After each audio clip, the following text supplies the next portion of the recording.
ಹರಿ ಓಂ ಗುರುಭ್ಯೋ ನಮಃ. ಆತ್ಮೀಯರೆಲ್ಲರೂ ಕೂಡ ನಮಸ್ಕಾರ. ಆತ್ಮೀಯರೇ, ತಮಗೆಲ್ಲರಿಗೂ ಕೂಡ ದಸರಾ ಹಬ್ಬದ ಶುಭಾಶಯಗಳು.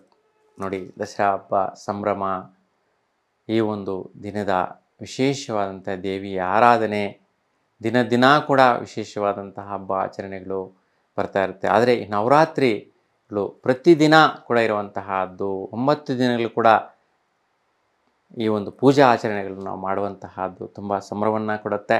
ಹಾಗಾಗಿ ಇವತ್ತಿನ ದಿನ ನಾವು ಯಾವ ದೇವತೆಯನ್ನು ಆರಾಧನೆ ಮಾಡ್ತೀವಿ ಮತ್ತು ದೇವಿಯ ಸ್ವರೂಪ ಯಾವ ರೀತಿ ಇರುತ್ತೆ, ದೇವಿಯ ಅನುಗ್ರಹ, ದೇವಿಯ ಮಂತ್ರ ಯಾವ ರೀತಿ ಪಡಿಸ್ಬೇಕು, ಜೊತೆಗೆ ದೇವಿ ಏನು ಇಷ್ಟಪಡುವಂಥ ನೈವೇದ್ಯ ಇವೆಲ್ಲ ಕೂಡ ತಿಳ್ಕೊಳ್ಳೋಣ.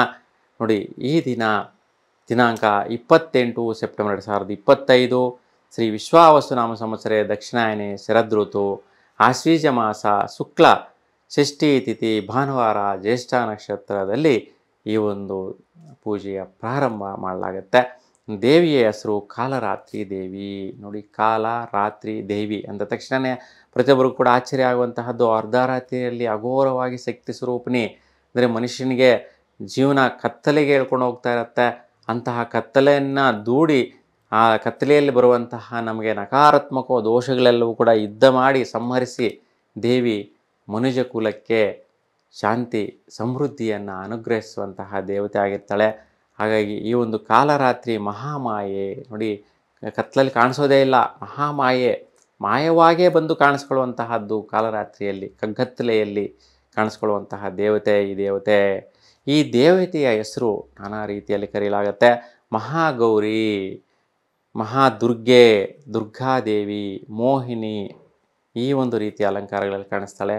ರೂಪ ಯಾವ ರೀತಿ ಇರುತ್ತೆ ಅಂತಂದರೆ, ನೋಡಿ, ದಪ್ಪದಾದಂತಹ ಕೂದಲು, ತುಂಬ ದಪ್ಪವಾಗಿರ್ತಕ್ಕಂತಹ ಕಗ್ಗಂಟಾಗಿರ್ತಕ್ಕಂತಹ ಕೂದಲನ್ನು ಧರಿಸಿರ್ತಾಳೆ. ಮತ್ತು 4 ಕೈಗಳಲ್ಲಿ ಶಕ್ತಿ ಆಯುಧಗಳನ್ನು, ವಜ್ರಾಯುಧಗಳನ್ನು ಹಿಡಿದುಕೊಂಡಿರ್ತಕ್ಕಂತಹದ್ದು. ಎಡಗೈಯಲ್ಲಿ ವಜ್ರಾಯುಧವನ್ನೇ ಧರಿಸಿರ್ತಾಳೆ. ಇನ್ನು ಕತ್ತಿ ಹಿಡಿದಿರುವಂತಹದ್ದು ದುಷ್ಟಶಕ್ತಿ ಸಂಹಾರಕಲಾಗಿ ಹಿಡ್ಕೊಂಡಿರ್ತಾಳೆ. ಒಂದು ಕೈಯಲ್ಲಿ ಕತ್ತಿಯನ್ನು ಹಿಡಿಯೋದಿರ್ತಕ್ಕಂತಹದ್ದು, ಇನ್ನೊಂದು ಕೈಯಲ್ಲಿ ವಜ್ರಾಯುಧವನ್ನು ಹಿಡಿದಿರ್ತಕ್ಕಂತಹದ್ದು.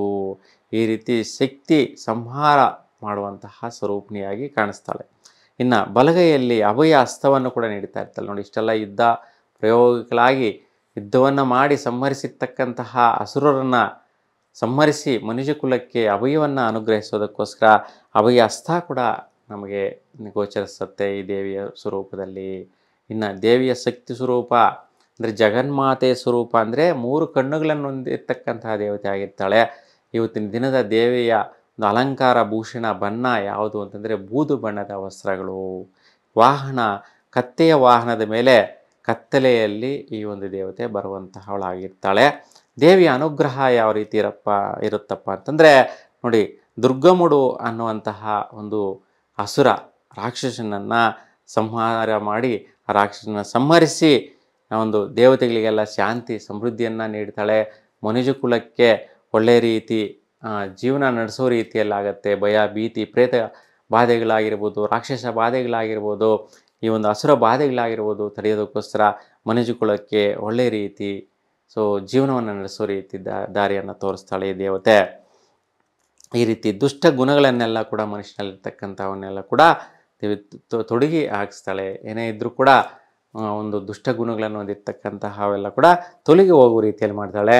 ಮತ್ತು ಮನುಷ್ಯನಿಗೆ ಏನೋ ಒಂದು ವ್ಯಾಕುಲತೆ ದುಗುಡ ಇರ್ತದೆ, ಅಂಥವೆಲ್ಲ ಕೂಡ ವ್ಯಾಕುಲತೆಗಳು ಹೋಗಿ ಧೈರ್ಯವನ್ನು ತಂದುಕೊಳ್ಳುವ ರೀತಿ ಆಗುತ್ತೆ. ಮತ್ತು ಒಳ್ಳೆಯ ರೀತಿಯ ಶಕ್ತಿ ಸಾಮರ್ಥ್ಯ, ಕೆಲಸ ಮಾಡಬೇಕು, ಕಾರ್ಯ ಮಾಡಬೇಕು ಅಂದರೆ ಮನುಷ್ಯನಿಗೆ ಶಕ್ತಿ ಬೇಕು, ಅಂತಹ ಶಕ್ತಿಯನ್ನು ನೀಡುವಂತಹ ದೇವತೆ ಕೂಡ ಆಗಿರ್ತಾರೆ. ನೋಡಿ, ಇಷ್ಟೆಲ್ಲ ಕೂಡ ದೇವತೆ ಇವತ್ತಿನ ದಿನ ನಾವು ಅನುಗ್ರಹಿಸ್ತಾ ಇರ್ತಾಳೆ. ಹಾಗಾಗಿ ಈ ದೇವತೆಯ ಆರಾಧನೆ ನಾವೆಲ್ಲ ಕೂಡ ಮಾಡಬೇಕಲ್ವಾ.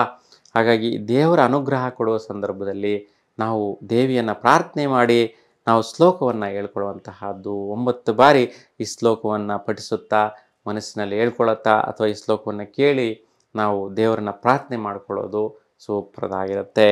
ನೋಡಿ, ಮಂತ್ರ: ರಿಪವಾಹ ಸಂಕ್ಷಾಂ ಯಂತಿ ಕಲ್ಯಾಣಂ ಚಾಪಾದಾಯತೆ ನಂದತೆ ಚ ಕುಲಂ ಪುನಾಸಂ ಮಹಾತ್ಮ ಮಯಂ ಮಾ ಶ್ರೀನುಯಾನವತ. ನೋಡಿ, ಈ ಒಂದು ಶ್ಲೋಕ 9 ಬಾರಿಯನ್ನು ನಾವು ಹೇಳಿಕೊಳ್ಳೋದ್ರಿಂದ ಈ ಒಂದೆಲ್ಲ ಅನುಗ್ರಹಗಳು ದೇವಿ ನಮಗೆ ಅನುಗ್ರಹಿಸ್ತಾಳೆ.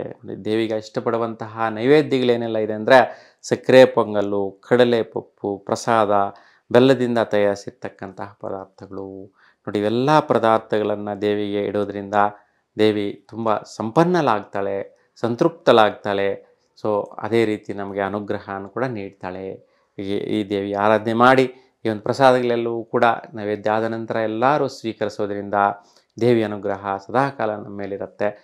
ನಿಮಗೆಲ್ರಿಗೂ ಕೂಡ ಶುಭವಾಗಲಿ. ನಮಸ್ಕಾರ.